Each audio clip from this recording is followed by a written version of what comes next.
자, 시청자 여러분들 반갑습니다. 얼음사이다입니다. 오늘은 우리가 세계 최강대국인 미국의 외교 전략에 대한 주제를 좀 다뤄보겠습니다.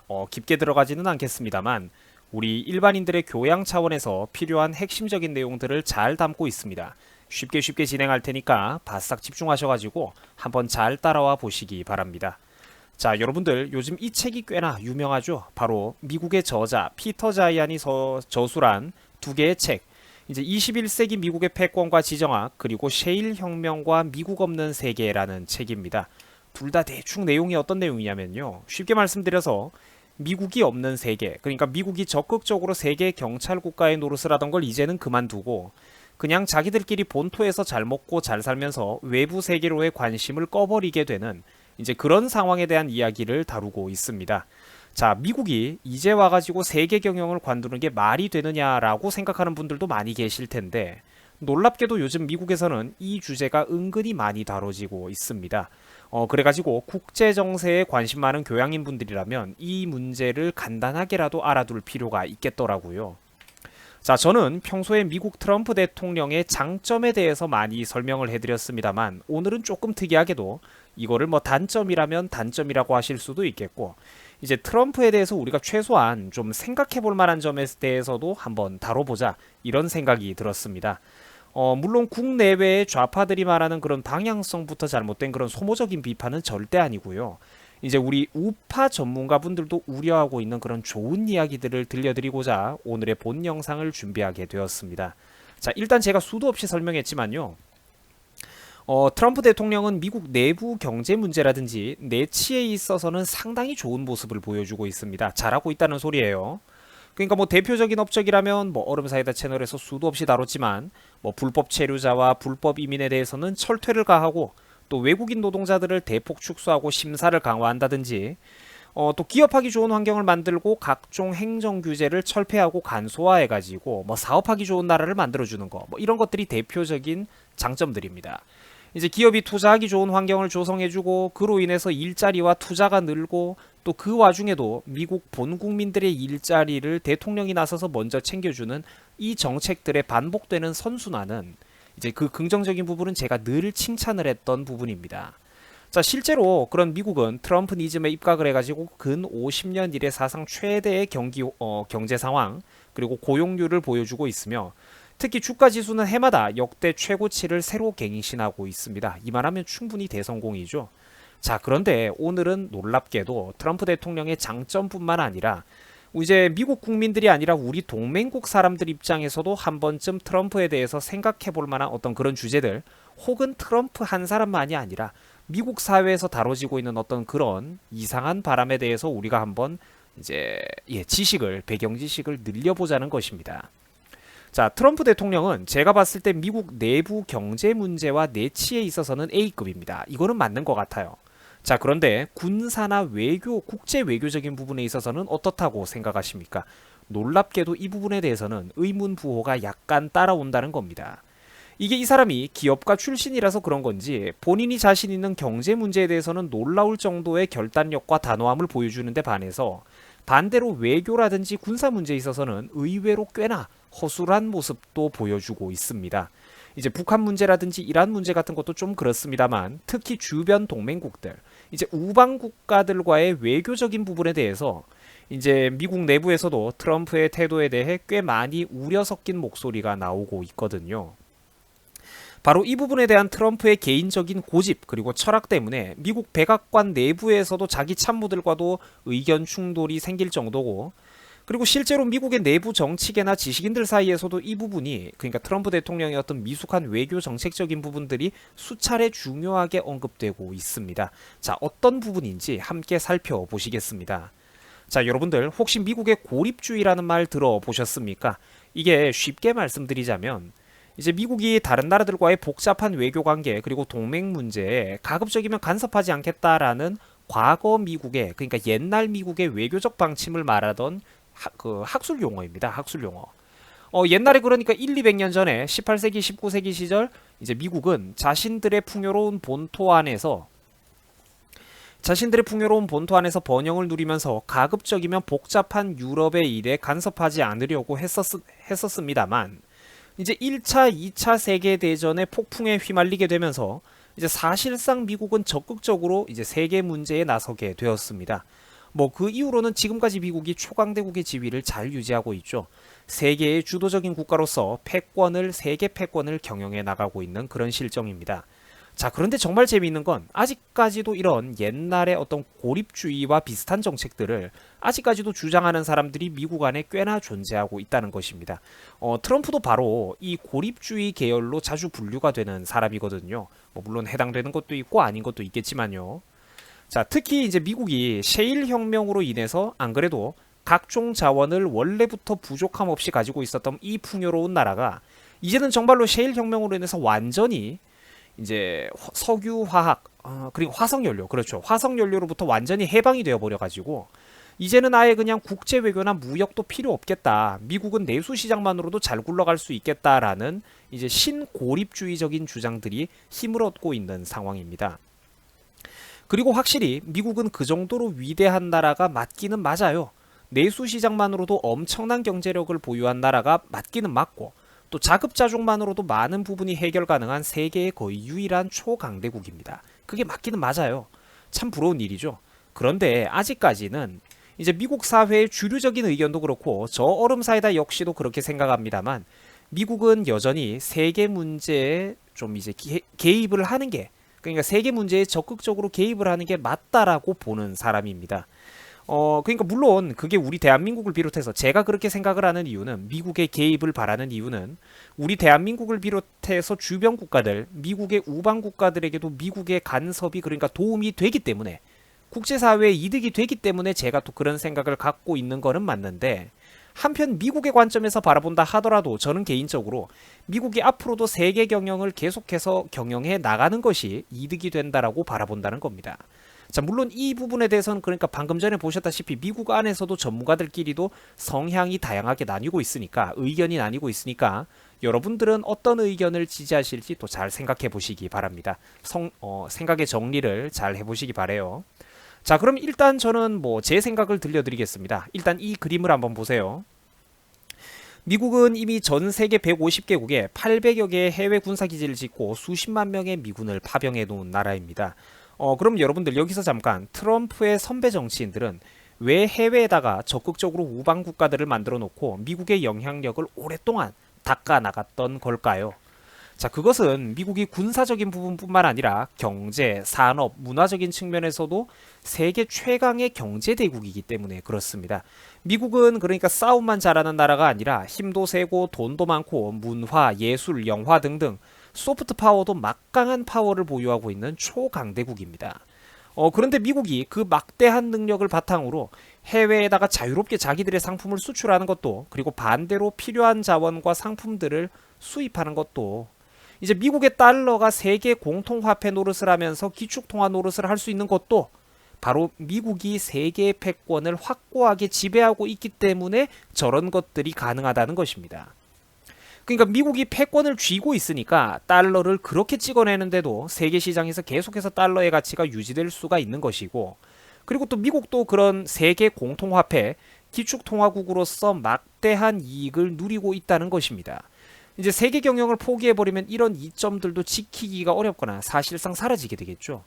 그래서 저는 미국이 앞으로도 세계 경영을 계속해서 해 나가는 쪽이 우리 한국이나 일본 같은 주변 국가들 입장에서는 당연히 이득이고 미국 본인들에게도 이득이 될 거라고 생각을 한다는 겁니다.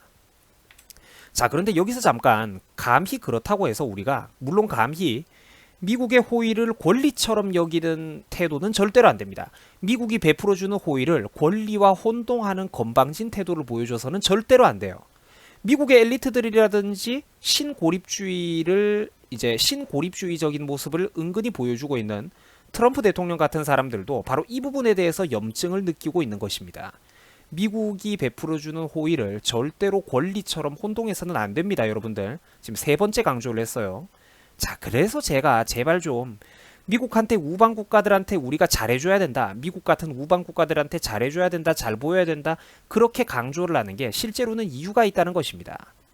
이제 호의가 있을 때 그 신뢰관계를 잘 유지를 해야 되기 때문입니다. 한 번 미국의 신뢰를 자유진영 우방 국가들의 신뢰를 한 번 잊어버리면 잃어버리면 두 번 다시 그 신뢰를 다시 회복하는 데는 엄청난 힘이 든다는 것입니다. 말 한마디가 천냥빚을 갚는다는 속담이 괜히 나오는 게 아니거든요. 친구가 있을 때 잘하라는 소리를 제가 수도 없이 강조를 했던 이유가 그 굴욕 외교고 얼음 사이다가 자존심이 없어서 그런 게 아니라 미국한테 잘 보이는 게 그만큼 대한민국의 운명에 너무나도 중요하기 때문입니다. 자, 그러니까 일본 사람들은, 일본 친구들은 이 부분에 있어서 역사의 교훈을 참 잘 뼈저리게 잘 기억하고 있고요. 역사의 아이러니 아닙니까? 그렇게 싸웠던 나라가 아이러니하게도 역사의 교훈을 확실하게 잘 숙지를 하고 있고, 반대로 툭하면 이제 중국몽을 꿈꾸고 하다 남북 경협으로 일본을 단숨에 뛰어넘겠다는 이런 우리 대한민국의 운명은 그러니까 정말로 참담하다는 것입니다. 그리고 또 이런 양반들한테 속아 넘어가는 우리 국민의식 수준이 저는 사실 제일 안타까워요. 대한민국 국민의식 수준이 너무너무 가슴이 아픕니다. 자, 한편 지금 보고 계신 자료들은 옛날 자료이긴 합니다만, 그러니까 세계적으로 다양한 물류 이동이 이렇게나 활발하다 뭐 그런 것들을 보여드리기 위해서 이제 시각적으로 보여드리는 자료입니다. 좌파 친구들은 이해를 못하겠지만 미우나 고우나 오늘날 세계의 번영은 미국이 주도하는 세계 패권의 질서 덕분에 가능한 것이거든요. 그러니까 지구 반대편까지 막대한 식량, 그러니까 지하 자원을 싣고 있는 우리 다양한 나라들의 수출 화물선들 있잖아요, 여러분. 그러니까 삼성전자나 현대자동차의 수출 상품을 실은 화물선들이 어떻게 그렇게 멀리까지 안심하고 이동할 수 있는 걸까요? 중간에 만약 해적들이 가로채면 그 어떡합니까? 깡패 같은 나라들 또 후진국에 있는 군벌들이 그거 세계 무역선들을 약탈하면 어떻게 되겠습니까? 정상적인 무역을 못하겠죠. 이런 것들에 대해서 그러니까 제동을 걸고 치안을 확립하는 것이 바로 더 강력한 힘이라는 겁니다. 국가에서는 그 역할을 하는 게 바로 경찰과 정부 같은 공권력이고요. 국제사회에서는 그 세계 경찰 국가의 노릇을 미국이 해내고 있다는 것입니다. 그러니까 중동에 있는 어떤 독재자라든지 아프리카의 군벌들이라든지 이런 양반들이 석유와 자원을 독점해가지고 무기화를 하지 못하고 국제 시세대로 계속해서 깔끔하게 판매를 하는 이유는 그 사람들이 신사적이라서 그런 게 절대 아니고 미국이 주도하는 서방 선진국의 막강한 힘에 의한 평화가 지속되고 있기 때문입니다. 전 세계 크고 작은 군벌들, 조폭, 갱단들이 이제 민간 해운 회사의 화물선에 손을 못 대고 다국적 기업들이 세계 각지에 안심하고 진출해가지고 사업에만 전념할 수 있는 것은 바로 이런 미국 주도하의 평화, 팍스 아메리카나가 존재하기 때문입니다. 여러분들 만약에 미국이 없었다라고 한번 생각을 해보세요. 동아시아 열강들이 총집결해 있는 한반도는 곧바로 전쟁터가 됐을 겁니다. 이 현실을 이해하는 게 깨어있는 현명한 사람들이고 이거를 못 보는 사람들이 바로 50살, 60살이 넘어서도 철이 못 드는 우리나라 586 운동권 좌파들입니다. 청와대에 되게 많죠. 자, 미국이 오랫동안 지켜온 세계 평화 덕분에 다른 수많은 나라들도 무역과 통상을 그나마 자유롭게 할 수가 있다는 겁니다. 안 그러면 전부 다 자기네 나라의 선박들이 해외에 나갈 때마다 일일이 군대를 동원해가지고 막대한 세금을 소모해야 되겠죠.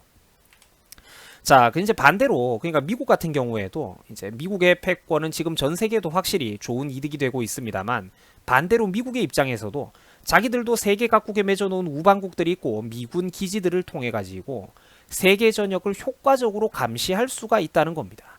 그리고 러시아나 중국 같은 잠재적인 가상적국들을 효과적으로 견제할 수가 있다는 것이죠. 이제 저는 그렇게 본다는 겁니다. 미국의 세계 패권은 미국 본인들한테도 이득이 된다는 겁니다. 그러니까 미국이 만약에 세계 문제에서 손을 완전히 떼버리면 세상이 그렇게 신사적으로 굴러가지가 않을 거라는 거죠. 곧바로 미국 바깥에 있는 세계는 지옥도로 변해버리게 될 텐데 그 안에서 새로운 거대 제국이 솟아올라오게 되면 당연히 미국에게도 잠재적인 위협이 된다는 겁니다. 세계 최강대국의 숙명과도 같은 거예요. 그러니까 어떤 신고립주의자나 고립주의자들은 단순히 미국의 막대한 국방비를 아껴가지고 자기들끼리 본토 안에서만 잘 먹고 잘 살자라는 어떤 그런 생각을 하고 있는지는 모르겠는데 어쩔 수 없이 세계 최강대국의 숙명으로서 자신들의 그 이익을 지키기 위해서라도 미국은 앞으로도 많은 국방비를 써야 되고 또 세계 패권을 경영을 해 나가야 된다는 겁니다. 하지만 그와 아울러서 제가 아까 말씀드렸다시피 절대로 미국이 베풀어주는 그런 안보 서비스나 그런 동맹 관계들, 우방국에 대한 호의들을 우리가 절대로 권리처럼 혼동해서는 안 된다는 것입니다. 자유진영 국가의 친구들의 호의는 있을 때 잘 대해줘야 된다는 거예요. 그래서 한미 동맹은 양손이 붙잡고 있는 것입니다. 힘이 강력한 미국 형님들만 우리 손을 잡고 있다고 해서 그 한미 동맹이 유지되는 게 아니라 우리도 그 작은 손으로 미국의 소매를 있는 힘껏 꽉 잡아야 된다는 겁니다. 젖을 물려주는 것은 어머니가 할 수 있지만 그 젖을 빨아먹는 거는 아기가 해야 된다는 거예요. 무슨 말인지 아시겠습니까? 저는 한미 동맹이라든지 어떤 세계 질서를 그렇게 바라보거든요. 방금 굉장히 그 좋은 비유였습니다, 여러분. 자, 그러니까 참 다시 잠깐 본론으로 돌아갈게요. 미국 밖에서 새로운 거대 제국이 탄생하면 그것도 미국에게는 손해고 잠재적인 위협이 된다는 겁니다. 바로 그 부분이 너무나도 뻔하기 때문에 미국 내부에 있는 엘리트, 이제 미국 내부에 있는 엘리트들, 미국의 전 현직 장성들도 비판과 우려의 목소리를 내는 거예요. 미국은 돈을 받고 남의 나라를 지켜주는 용병이나 조폭은 아니다라는 것이죠. 우방국에 대해서 단시간에 갑자기 너무 무리하게 각종 방위비 분담 증액을 강요하거나 경제조약 조건을 너무 성급하게 바꾸는 것들은, 그러니까 미국이 수십 년간 닦아온 우방국가들과의 관계에 흠이 될 거라는 게 바로 미국의 국제 전략가들의 우려입니다. 그러니까 참고로 우리 대한민국 입장에서는 물론 설사 방위비가 얼마 증액이 된다 하더라도 미군을 무조건 우리 한국에 붙들어 두는 게 이득은 이득입니다, 여러분들. 이 부분도 분명히 아셔야 돼요. 다만 그 조건을 최대한 완곡하게 완화시키기 위해서 제가 그래서 한미 관계를 평소에 그토록 강조를 했던 겁니다. 우리가 미국의 점수를 따면 딸수록 그 미국이 요구하는 어떤 그 청구서의 가격이 낮아지기 때문입니다. 미국이 제시하는 그 관세 장벽들이 1%라도 낮아지기 때문이고, 미국이 우리를 보다 완곡하게 호의롭게 대해주면 대해줄수록 대한민국 국민들의 일자리가 늘어난다는 겁니다. 국방비를 덜 내도 되고 세금을 덜 내도 된다는 거예요. 그 아낀 예산은 경제개발에 쓰든 국민들의 복지에 쓰든 어떻게든 직간접적으로 대한민국 국민들이 돌려받는다는 겁니다. 저는 정말로 나라를 살아가는 입장에서 한미 관계를 그렇게 강조를 하는 것이거든요. 제가 말씀드리는, 유튜브에서 말씀드리는 모든 내용들은 시계 톱니바퀴처럼 딱딱딱딱 맞물려진다는 겁니다. 절대 허투루 하는 말 한마디가 없어요. 미국에게 잘 보이는 것은 우리 대한민국에게 이득이 된다는 겁니다. 일본 아베가 미국 대통령 트럼프한테 왜 그렇게 잘 보이려고 열심히 애를 쓰겠습니까? 바로 일본의 국익을 위해서거든요. 누가 갑의 위치에 있는 사람인지를 깔끔하게 인정하고 영업을 한다는 겁니다. 일본 총리가 직접. 우리도 그런 모습을 좀 보고 배워야 된다는 것입니다. 자, 그래서 오늘의 결론입니다. 오늘 영상은 여러분들 어떠셨나요? 이렇듯 요즘 미국에서는 과거부터 그래왔듯이, 그러니까 적절한 개입을 한 게 낫냐, 아니면 이제는 세계 문제에서 관심을 끄고 과거처럼 그냥 우리끼리 잘 살아보자, 우리끼리 본토 안에서 잘 살아보자, 뭐 이런 두 가지 의견이 꽤 중요하게 대립하고 있습니다. 오늘 이 이야기를 여러분들에게 꼭 알려드리고 싶었어요. 미국 정치계 안에서 은근히 이 두 가지 주제에 대한 의견 충돌이 생기고 있거든요. 물론 다만 아직까지는 미국 사회의 주류 다수의 의견은, 미국 국제전략 전문가들 다수의 의견은 미국이 여전히 국제사회 문제에 적극적으로 나서야 한다라는 입장을 취하고 있습니다. 그게 또 얼음사이다 생각이고요. 그리고 이제 대표적으로 요즘 미국 정부가, 그러니까 미국이 중국의 부상을 견제하고 태평양 진출을 가로막기 위한 그런 행동들도 당연히 저는 미국에게도 국익에 이득이 된다라고 본다는 겁니다. 자, 한편 또 미국이 우리 우방 국가들을 위해서, 그리고 자기들 본인들 스스로를 위해서 계속해서 앞으로도 세계 문제에 두 팔 걷어붙이고 나서는 것들이 우리 대한민국에게도 물론 이득이 되기는 된다는 거예요. 그러니까 저는 미국이 앞으로도 부디 현명한 생각, 어리석은 판단에 어리석은 오류를 범하지 말고 미국이 계속해서 현명하고 그런 반듯한 눈으로 우리 우방 국가들을 비롯해서 이제 여러 세계 문제에 앞으로도 관심을 잃지 말고 잘 바라봐 주기를 빌 따름입니다. 자, 한편 또 미국의 눈밖에 나지 않기 위해서 그만큼 또 우리가 잘 해야 되겠죠. 적극적으로 미국의 안보 질서에 함께 한다라는 것을 자유진영 국가의 친구들과 미국, 유럽, 일본 같은 자유진영 국가 친구들과 우리 한국이 언제든지 함께할 준비가 되어 있다는 것을 적극적으로 보여주는 게 중요하다는 겁니다. 우리가 손을 계속 꽉 잡고 있어야 미국이 그 손을 못 놓는다는 것이죠. 그래서 제가 예전에 좋은 비유를 하지 않았습니까? 한미 동맹은 우리가 미국의 손을 꽉 맞잡는 정도를 떠나서 아예 테이프를 감아버려야 된다고 말입니다. 자, 바로 이런 문제가 중요하기 때문에 제가 미국을 비롯한 자유진영 우방국가 친구들에게 잘해줘야 된다, 친구들이 있을 때 잘 대해줘야 된다라는 소리를 그렇게 여러 번이나 강조를 했던 겁니다. 우리 시청자 여러분들 수고하셨고요. 또 이번 주말 또 즐거운 주말 보내시기 바랍니다. 무더운 여름에 건강 조심하시고요. 여러분들 수고하셨습니다.